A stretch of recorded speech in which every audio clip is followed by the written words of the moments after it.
It's time to get the latest draft intel from one of the best in the gosh darn business, baby. Let's frickin' roll. It's a Wednesday. Boy Green Daily starts now.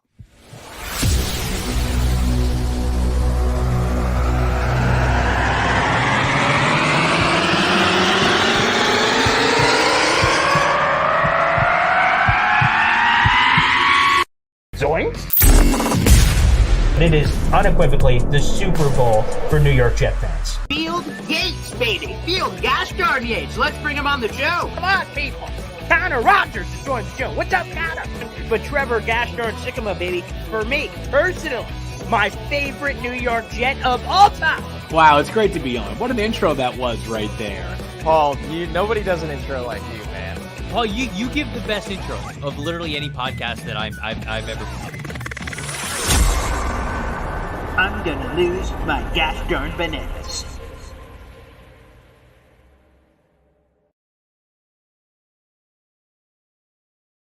A friggin' annual tradition here, baby. One of the best. His name is Trevor Sikkema, the styling, profiling, limousine riding, jet flying, kid stealing, wheeling and dealing son of a gun from Pro Football Focus. That is gosh darn Trevor Sikkema, baby. What's up, Trevor?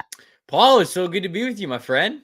Very exciting part of the year. And like you said, almost a yearly tradition at this point, getting to hop on the show, talk some New York Jets with you, my friend. So I appreciate you having me on once again. Yeah, so I told you, pre-post, pre-production, whatever you want to call it, that we all saw you, that handsome Goldilocks on the NFL Network, the Tube, and doing all that stuff. Trevor, how was that? How was that, brother? Dude, that was a blast. People might not realize this. When you cover the combine as media, you're not actually in the stadium. Like a lot of like Radio Row and all the podium sessions and everything like that happens at the convention center, which is right down the road. It's not very far. It's all very close in Indianapolis, but you spend most of your time in that convention center, and there's not a lot of actual media passes that get you into the stadium. Now they've kind of done it a little bit more than other years, but all that to say, doing that live hit for NFL Network was the first time that I'd ever been in the stadium on Combine Week. So it was really cool. Obviously, I watched that a lot growing up. I've watched the Combine since I was, 12 years old. So it was very cool getting to be in that stadium. I feel very blessed to be able to do it. So it was a lot of fun. What Combine number was that for you, Trevor? This was 7. So it would be 8, but I missed because of either the COVID year or the year after when they were kind of, like in and out about like not giving as many credentials, whatever. So this was 7 for me, but it could have been 8. This is my 8th year actually working full time in the industry. Okay, well, 7th or 8th time is the charm. I will crochet that on my next pillow for my couch brother, but that is friggin' phenomenal. I love it. And by the way, I didn't know that, so I'm hoping to, I'm kind of Moby Dick hunting right now with my harpoon. I'm ready to get the first NFL Combine, kind of check that one off the proverbial bucket list. So in due time, and then we'll do this in person, Trevor. That'll absolutely, that'll dude. be a lot of fun. Next year, I'm manifesting. Next year, we'll do a show in person. Okay, you said it. So let's do it, baby. But first, since you're at the Combine, you're getting all kinds of intel. They were like, "Oh, Trevor Sikkema." You looked at the list. Oh yeah, you're in.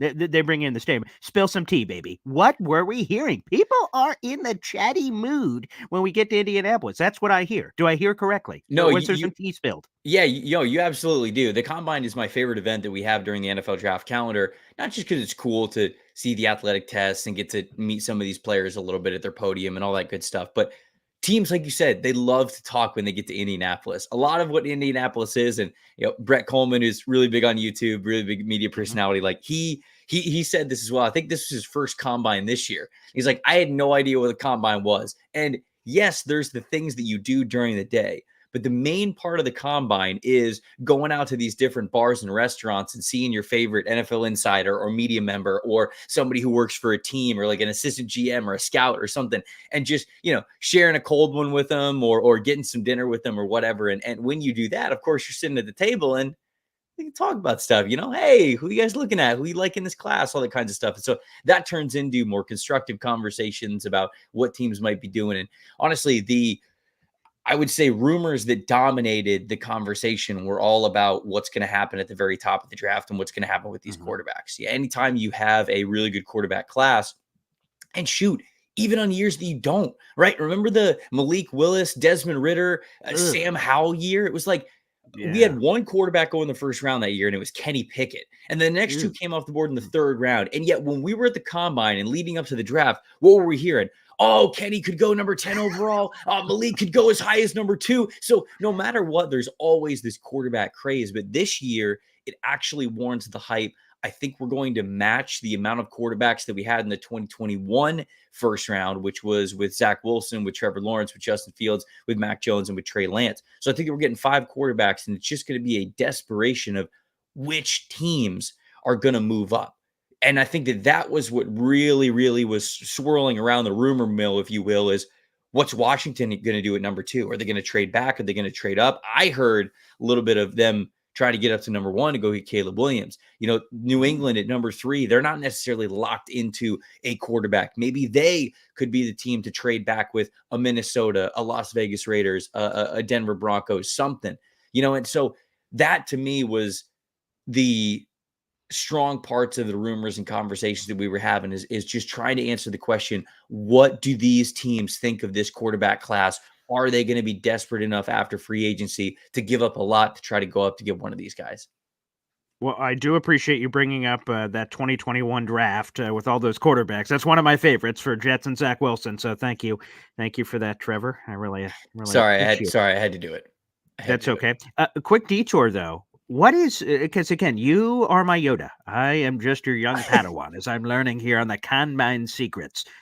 What's the proper etiquette? All right. So you're at all these restaurants. Everyone is centrally gathered, media, teams, coaches, general managers, everything in a central location. When you're out at a restaurant, insert generic St. Elmo's here, and I see, Robert Saleh. You'd never see him because he never goes to Combine, but like Robert Saleh or a coach or something in the restaurant, and you like come up to like get a cold one or something. Like, how does those interactions work? Is there certain taboo, like, hey, you don't come and talk to certain people or these people? How does all that work? What are the inner workings of the social scene at the Combine? Essentially, you just don't want to be rude, right? And like, if it's kind of different, if they're sitting at a table with people at a restaurant, you're not walking up to them. You letting them eat, you're letting them hang out with whoever they're hanging out with. But a lot of times, people have a lot of fun in Indianapolis. They stay up way later than they should. So normally, like whether it's 10 o'clock, 11 o'clock, a little past midnight, whatever it is, sometimes people go out to eat with their friends, and then you'll go out to one of the bars afterwards, because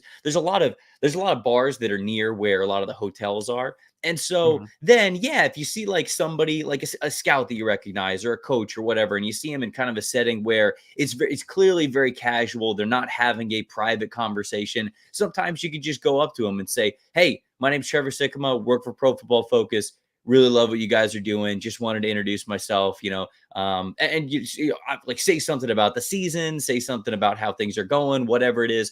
And just kind of see, like, and if they are very much like, "Hey, it's great to meet you. Like, how's Pro Football Focus going?" And they kind of give it back to you a little bit, then all of a sudden you get to start a conversation, get to hang out a little bit. But obviously, if you could tell, if they're like, "Hey, good to meet you," they're kind of short about it, whatever, then you just go, "All right, okay, all right. We're respecting the time, we're respecting the space." But it is a cool networking event like that. So it's all about just kind of like judging the situation, making sure that you're not being rude to these guys. Because honestly, it is really cool that they are out like this. And a lot of times the networking kind of comes from friends as well. Like Connor Rogers, my co-host at the NFL Stock Exchange, like Connor will be out and he's got some people that he knows. So if me and him are just grabbing a beer, he might go like, "Oh, that's my buddy. Let me introduce you." Or like, I could do that for somebody else. And so it's just a really big, cool networking event. And honestly, the motto is just like, be cool, man. Just be cool. Don't be rude, be cool. And you meet a lot of cool people in Indianapolis. Okay. Noted. Be cool. Okay. And wingman helps. Wingman. That's a key detail. Yes. Wingman helps. Because there are a lot of people who are trying to meet a lot of people in the NFL. And if you have somebody that they already know that can introduce you, it always helps. It always helps. Oh, that's nice. Yeah, I know a guy. Hey, this guy I know. He's part of the inner circle. Okay, I like that. All right, well, one of the rumors I heard, and I'm going to be honest, it titillated me. I don't know if that's a word that's often said to you, Trevor, but it titillated me. Okay, you guys said it on the NFL Stock Exchange podcast. Okay, come on, I'm a company man. I help out the brand, baby. That's what I do. But in there, you guys talked about the Tennessee Titans, and forever, you guys had just pounded the beef. Hey, they're going offensive line, and I, as a Jet fan, every time I watch them, I'm like, son of a gosh darn gun, that pisses me off. I'm like, damn it, that's just a cup of suck. So minimum that like the Jets are getting the second best offensive lineman, and that's if the Chargers don't do it or someone else earlier. So that was always frustrating. And then you guys started dancing. You started going, well, I heard something from Rand Carthon. Oh, I heard something from Brian Callahan. I'm like, sign me up. So Trevor, are you seriously buying the chutzpah that appears to be out there? That the Titans are like, hey, I don't know why you guys are saying offensive line. We love wide receivers. And I'm like, phenomenal. I hope you like every wide receiver on the planet. That is good news, good business for the New York Jets. So are you seriously buying those whispers that are out there, or is it a smokescreen? Is it a bunch of fluff on a sandwich? I think, that's what they said, and Yeah. the tenure is still young with Rand Carthon as the general manager, and certainly Brian Callahan as the head coach as well. So who knows? This could be all an elaborate, let's get them hot off the trail kind of a thing. We've been thinking offensive line all along. We're still thinking offensive line. But when I was next to Rand Carthon at his podium, he continuously brought up team speed, wanting to get more playmakers, wanting to get faster, wanting that offense to increase its potency, if you will. And they know that they have to do that up front. But here's the thing. Brian Callahan is now the head coach. He was the offensive coordinator for the Cincinnati Bengals. Bill Callahan, his father, longtime NFL or offensive line coach in the NFL. He is now the offensive lineman. And Connor and I talked about this on our show, what you were referencing. I believe that this team thinks that just from Bill Callahan coming over and now coaching the offensive line, they're going to get better as a unit overall. So they might not feel like they have to take an offensive lineman at number 7. Because to your point, for the longest time, we just said the offensive line in Tennessee is such a problem that they have no choice but to go O-line in the top 10, whether that's offensive tackle 1, offensive tackle 2, whatever it is in this draft class. But from talking with Brian Callahan, from talking with Rand Carthon, it really does seem like those odds flip. And it's more likely that I would say they take a wide receiver. Like I look at Rome Odunze from Washington, and at this point, I almost wonder if Odunze's floor is 7. I don't know if he gets past number 7 overall. And then, to your point, bringing it around for Jets fans, if the Titans go wide receiver, well, the Falcons aren't going offensive line. They've already got their offensive line figured out. The Bears, we don't think are going to go offensive line. They draft Darnell Wright. They've got Tevin Jenkins. Braxton Jones is playing well. Like, sure, they might want to add a guy on the interior, but I think that they're fine. They're not using number 9 on that. And then you got the Jets sitting there at number 10. So really, from what I learned in Indianapolis, if the Jets still want an offensive lineman, an offensive tackle, first and foremost, they're really going to have the opportunity to get a good one. Yeah, I know fans are looking at that saying, oh, well, Joe Alt, we're just praying that Joe Alt falls to us. And Joe Alt's a phenomenal prospect. I know that they would love him. But even if, let's say, the Chargers draft Joe Alt somewhere at 5, maybe trade down a little bit, maybe the Giants take him at 6. We saw at the combine, certainly with the on-the-field drills and the athletic testing, Talise Fuaga, Troy Fontenot, Olu Fashanu, like one of those guys has to be available for them at number 10. They're just numerically, there aren't enough teams who want offensive linemen before number 10. So you're getting at least one of those players now. And I think any of those 4 names that I mentioned are starting caliber players who are starting in their rookie season next year for New York. All right. Well, that sounds good to me, everybody. And again, this is Trevor freaking Sikkema of Pro Football Focus. We got 300 plus people in here. Make sure you guys like the video, hit subscribe down below. We love it, baby. This is fantastic. But you said, now, maybe Joe Alt goes earlier, but what if he doesn't? Trevor Sikkema on the juicy 3-round mock draft that's out. You got to pay the bills and put some gold plates on those rims for your car, pal. Those are the 3-round mock that everybody enjoys. In there, you guys talked about Joe Alt, maybe a little slip and slide down the board. Now, in that conversation, Connor kind of said, hey, we can't just have Joe Alt fall to 10. That's not realistic. But is it? Because when you start doing the number counting game of who could take it, it seems like the names on the list are probably Chargers at 5 and Titans at 7. Now, maybe someone can move up, of course, but is there a path where the Jets are at 10th overall and they take Joe Alt out of Notre Dame, or is that just a bunch of hooey?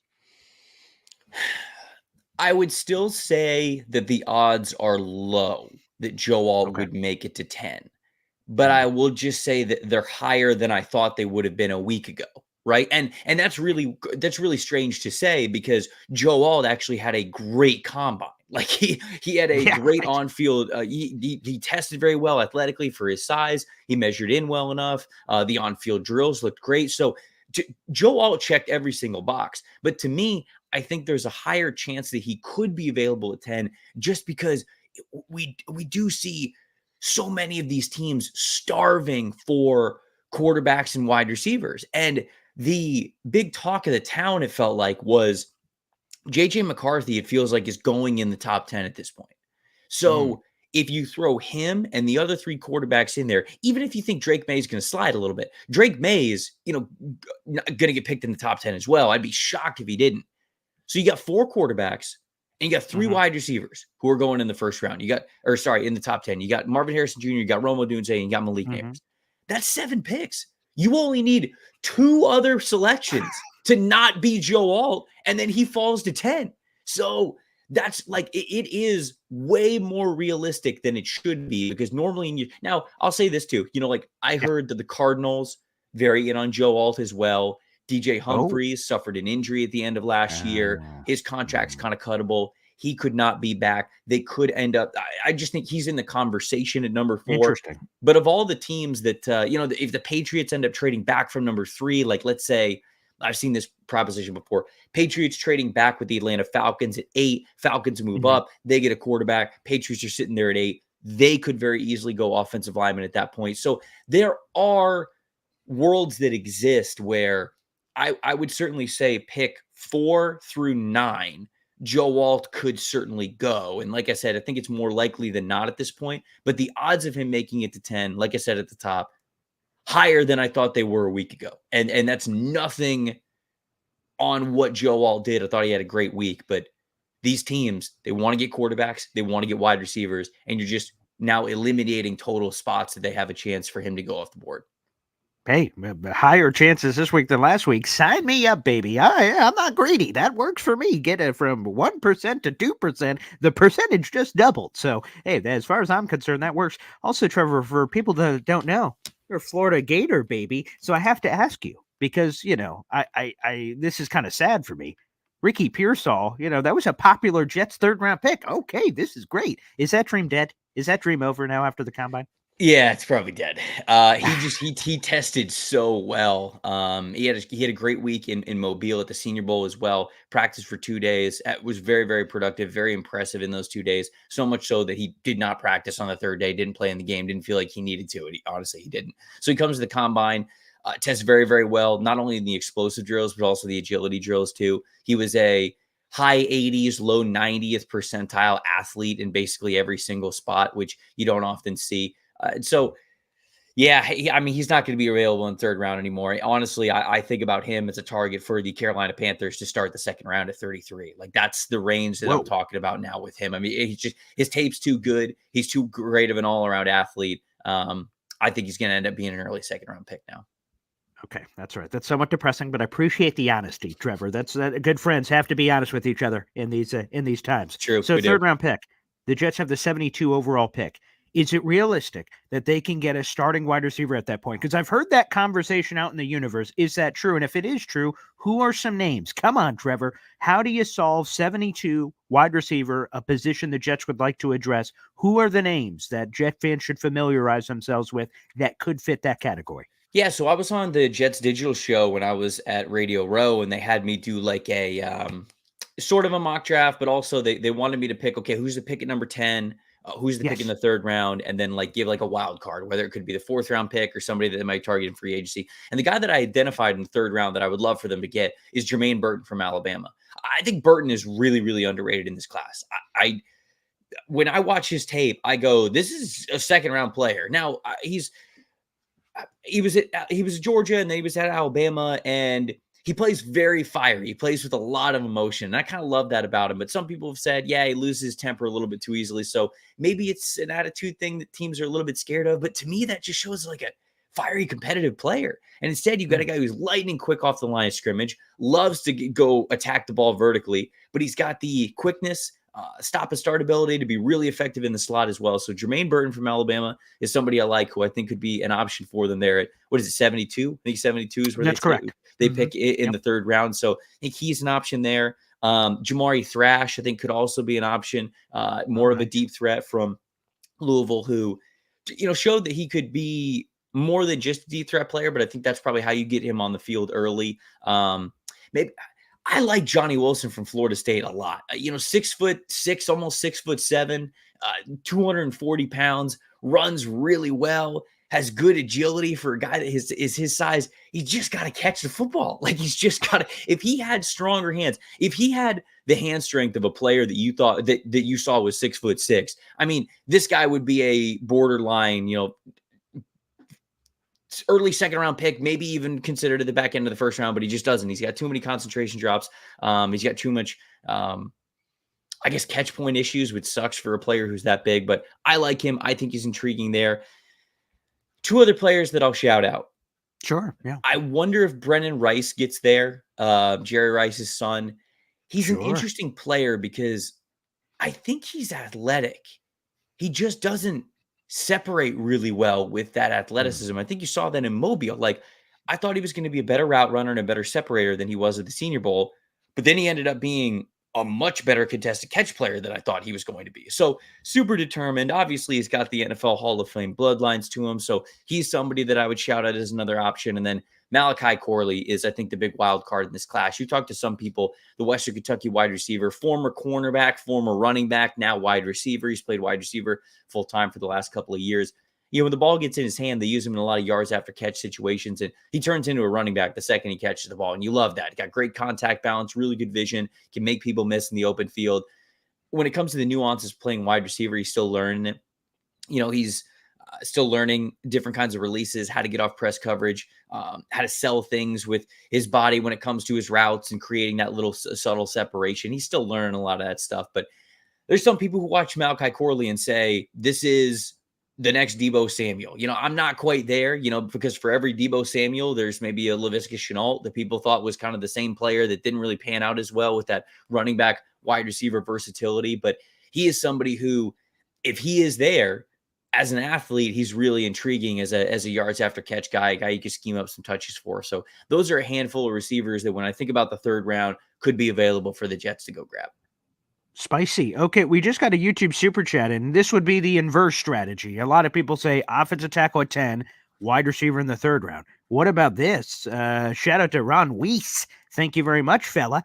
Is it possible we get tackle in the third round if we take a Bowers or someone else at 10 after the free agent fills, if that makes any sense whatsoever? Is that possible? Yeah, I mean, I think that it's possible just because we've seen it happen in the NFL before, right? You get these second and third rounders, these day two offensive linemen who end up becoming these great starters. Now, often it happens on the interior, right? It's not often that you get a tackle who you could take in the third round who immediately becomes a starter for you. So it gets a little bit more tricky. You're certainly rolling the dice there. I wonder if a Blake Fisher from Notre Dame, who I think is a really talented player, he's just really young, didn't get a lot of hype. He was on the right side while Joe Alt was on the left, but I think he's a good tester. I think he's got a good framework that you could develop. He is somebody who I think could be available at the beginning part of the third round for them. Maybe you look at a guy like Christian Jones, because this is the big argument. It's not that it's impossible to get a starting caliber tackle in the third round. The big issue is the Jets probably need this player to start right away.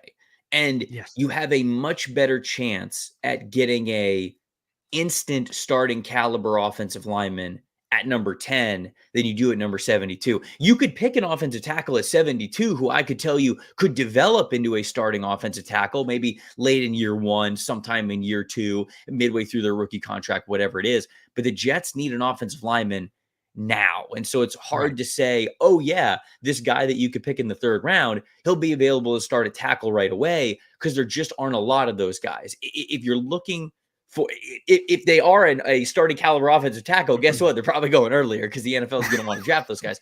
But there are two players who I think come to mind specifically, who you might be able to get in the third round, who do have a lot of starting experience, who maybe could pan out for you in a perfect way like that.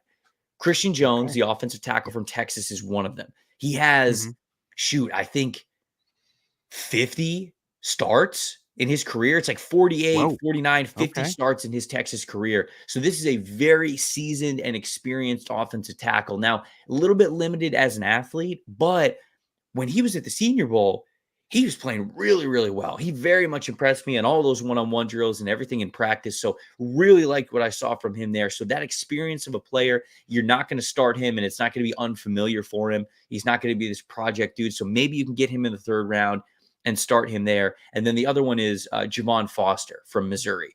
Maybe he's more of a fourth round pick because I think the Jets have, 2 fourth round picks as well because they have That's Denver's correct. fourth round pick. Yep. So Mhm. you might be able to get a guy like Javon Foster, who again, multi-year starter in the SEC at Missouri. He's not the most athletic offensive tackle, and I think that's really going to hold him back from being drafted high, but he's got a ton of experience. He graded really, really well for us because he knows how to play the position. He's got a high IQ. So if you wanted to go with Ron's strategy here, that is where you would have to go. If you see like a Brock Bowers at number 10, or if Malik Neighbors makes it to number 10, and you just can't pass up those guys. Those are the two tackles, Javon Foster and Christian Jones, that I would gravitate towards for the Jets because you might be able to get something really surprising out of them in year one because of that experience. Oh, very interesting. Okay, a couple of quickies before we get you out of here, Trevor. Let me ask you this. We always have, as a Jets fan, we have to be surprised or ready for the surprise factor. Like, I didn't have Will McDonald on my bingo card at 15th overall last year. If a surprise is going to happen for the Jets with the 10th overall pick, maybe they address offensive line in free agency or trade ahead of time, and then they're sitting there at 10. What is the surprise pick that gives us that same sort of Will McDonald reaction we got last year? I mean, I don't know if Bowers is that big of a surprise at this point. Let me No. just say, like, when Connor brought that on my radar a couple of weeks ago, he's like, "Hey, look out for Brock Bowers. Like, it could be an option." Yeah. I was like, "Whoa, what?" Like getting him at number 10 over the offensive line needs or the wide receiver needs or whatever, I think would be crazy. I do wonder if the answer to that question, though, is another edge rusher.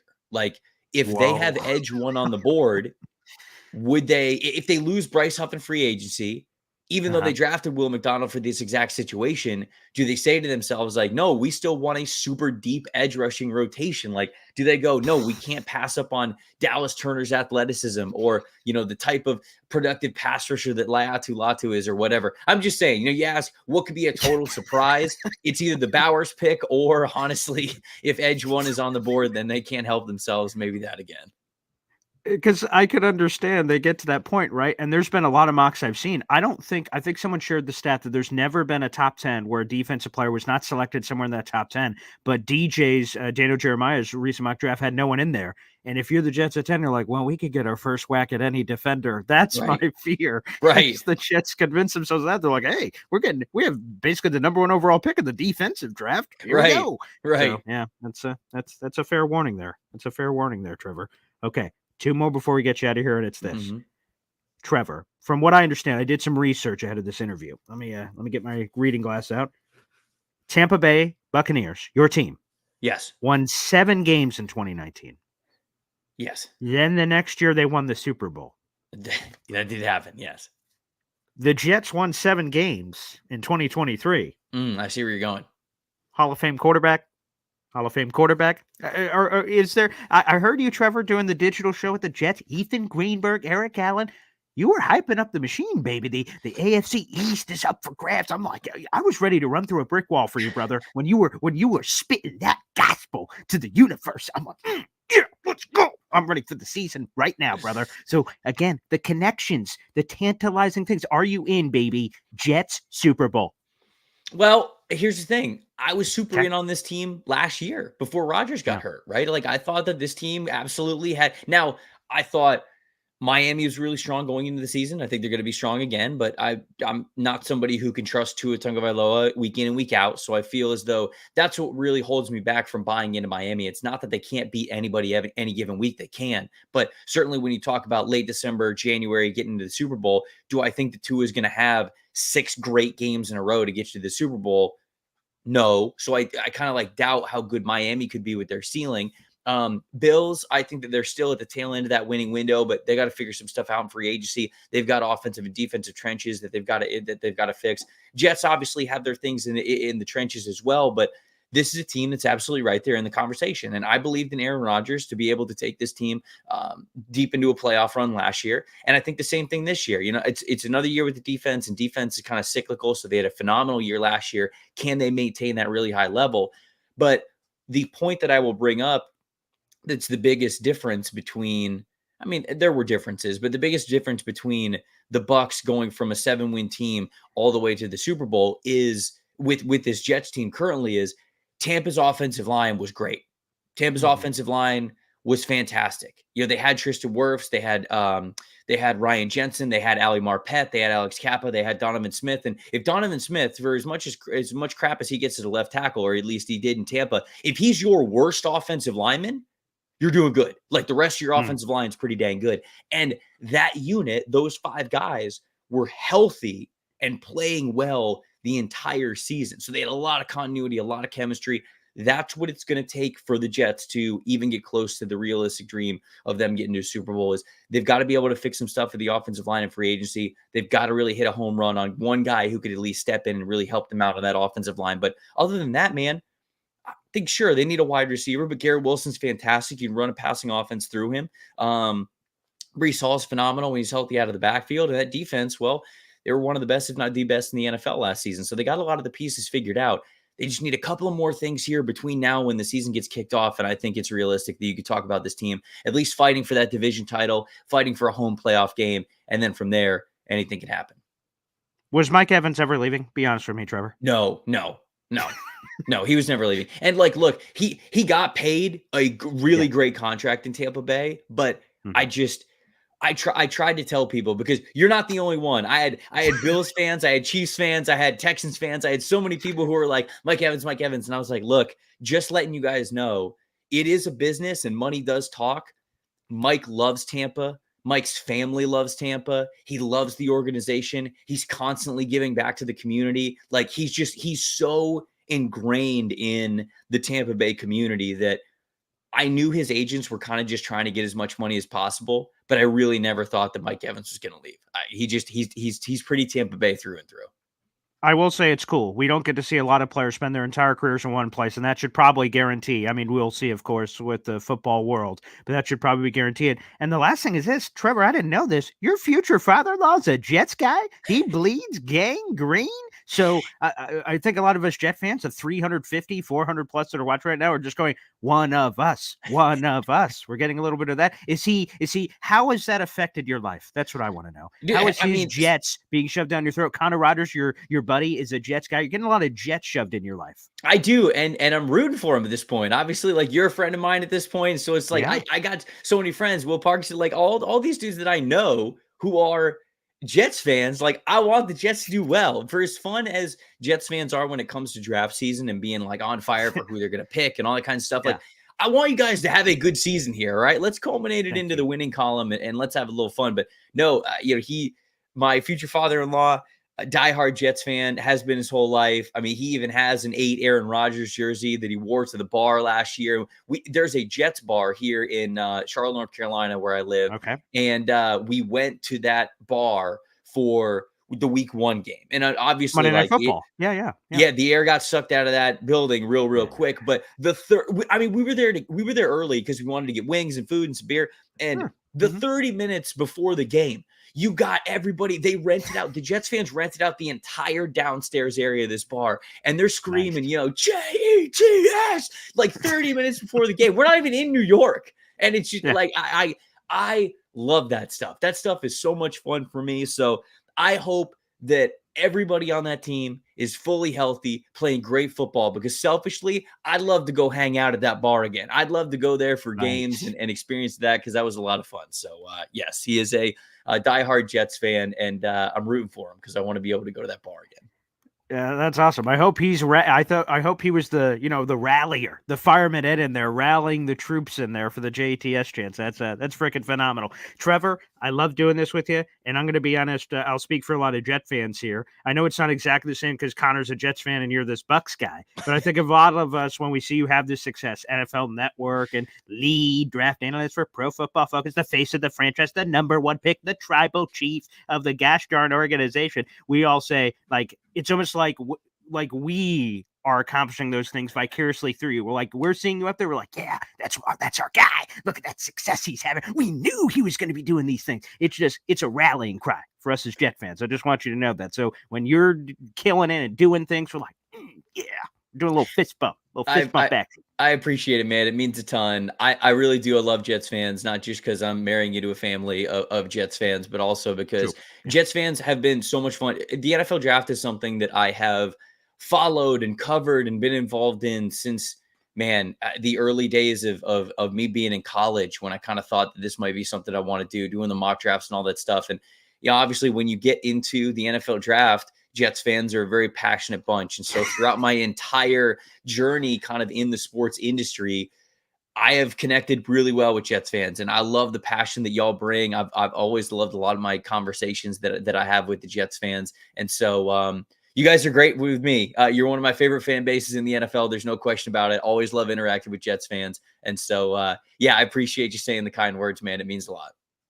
Thanks, everybody, for tuning in. Like the video, hit subscribe on the way out, and make sure you follow at Tampa Bay Trey, baby. Let's keep that empire rolling. Get another pay raise at Pro Football Focus, baby. He's got a wedding coming up, and all these other things of officially indoctrinating himself with the Jets family. So thanks, everybody, for tuning in, and we'll see you next time. Take care.